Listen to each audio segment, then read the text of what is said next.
termasuk di sini nih di Desa Sumberadi, Kecamatan Kebumen ini. Dan ini sangat menarik karena ada 2 yoni yang salah satunya berukuran sangat besar ya, 120 cm itu kalau kita membayangkan bangunan cadinya sangat besar.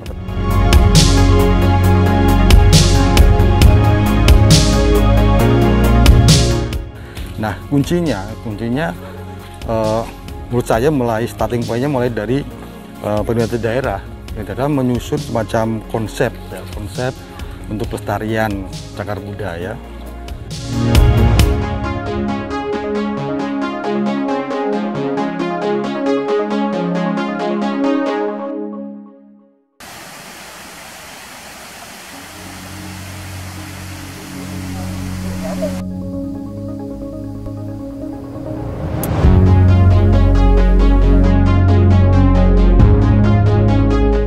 Ya, intinya gini, kalau dari keragaman data arkeologi yang ada di Kebumen itu cukup lengkap ya. Mulai dari masa prasejarah ya, kita temukan beberapa kapak batu misalnya gitu kan. Kemudian kan ada fosil juga kita ketemukan juga. Kemudian yang tradisi prasejarah, tradisi megalitik itu kita cukup banyak di Kebumen itu berupa punden berundak gitu. Beberapa punden berundak bahkan terus digunakan di masa-masa berikutnya. Jadi ada beberapa punden berundak yang kemudian dikembangkan menjadi makam teman-teman.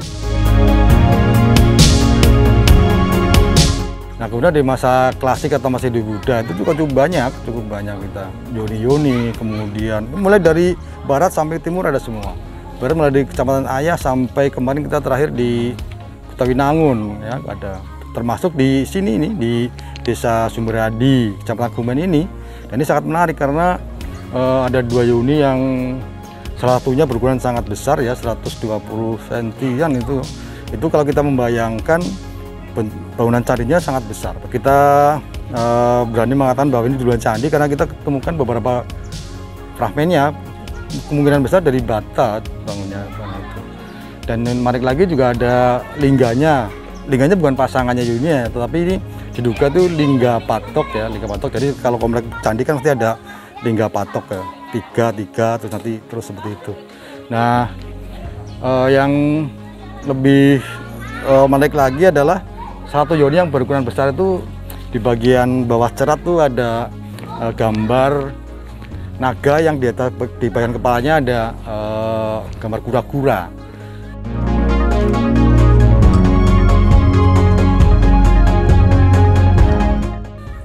Sebenarnya yoni itu bagian dari media untuk upacara atau ritual ya, ritual itu. Secara umum dia menggambarkan kesuburan ya. Tetapi dengan adanya gambar kura-kura di atas kepala naga itu punya makna mitologi tersendiri. Itu mengingatkan kita pada mitologi Samudra Mantana. Jadi Samudra Mantana itu cerita tentang pencarian air kehidupan, air sumber kehidupan. Air sumber kehidupan itu ada di dasar samudera. Dan itu hanya bisa diambil atau diambil dengan cara mengaduk samudera tersebut. Nah, oleh karena itu kemudian salah satu Dewa Wisnu, dia menjadi kura-kura. Kemudian naga membelit Gunung Mandara. Yoninya tadi, bentuk yoninya itu menggambarkan Gunung Mandara, dibelit oleh naga, ya. Kemudian alasnya kura-kura yang jelmaan dari Dewa Wisnu itu. Nah, ketika dibeli itu, ekor naga itu ditarik oleh dewa-dewa sehingga gunungnya berputar itu kan. Terus ya seperti kita bikin adonan gitu kan. Nah, maka akan keluar air amertanya. Nah, itu menggambarkan tersebut. Memang ini menggambarkan kehidupan juga.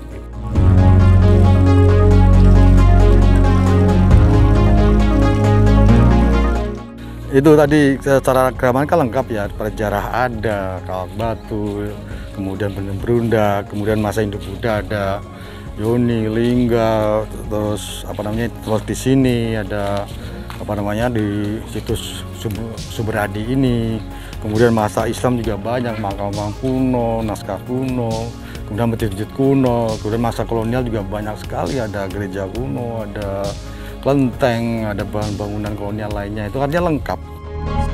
Nah, lengkapnya data arkeologi yang ada di Kebumen itu sebenarnya itu tidak sendirian, dia konteks dengan daerah lain. Mulai dari jarak Hindu-Buddha, Islam, kolonial itu konteks itu. Jadi kalau kita ngomong tentang perjarah Kebumen, masa Hindu-Buddha Kebumen, masa Islam Kebumen, masa kolonial Kebumen itu mau tidak mau juga harus dikaitkan dengan daerah lain ya, dengan Purworejo, dengan Jogja, dengan Banyumas, terus bahkan dengan secara umum menjadi bagian dari salah satu mata rantai perjalanan kebudayaan dan peradaban Nusantara.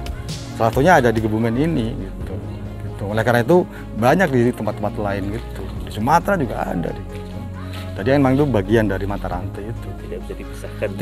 Tidak disahkan. Artinya memang dari dulu ya Kebumen mempunyai peran atau menjadi bagian dari perjalanan peradaban Indonesia gitu.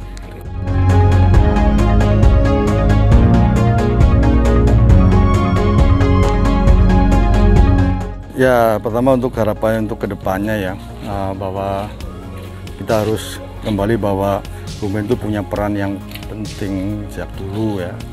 Oleh karena itu data atau benda-benda yang terkait dengan perjalanan peradaban tadi ya pastinya kita lestarikan ya. Ya, mulai dari masyarakat sekitarnya, mulai dari pemerintah daerahnya, mulai dari komunitas, mungkin juga teman-teman media, itu tidak ada kata kunci lain selain bersinergi. Tidak bisa sendiri-sendiri.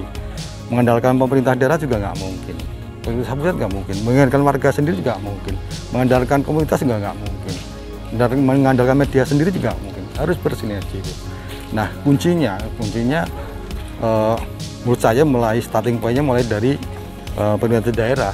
Pemerintah menyusun semacam konsep untuk pelestarian cagar budaya dengan berkoordinasi dengan lembaga terkait, Balar, Jogja, dengan BBCB, dengan perguruan tinggi gitu kan. Nah, ke bawahnya lagi bisa kita libatkan teman-teman komunitas, media, masyarakat terus gitu. Jadi berjenjang gitu.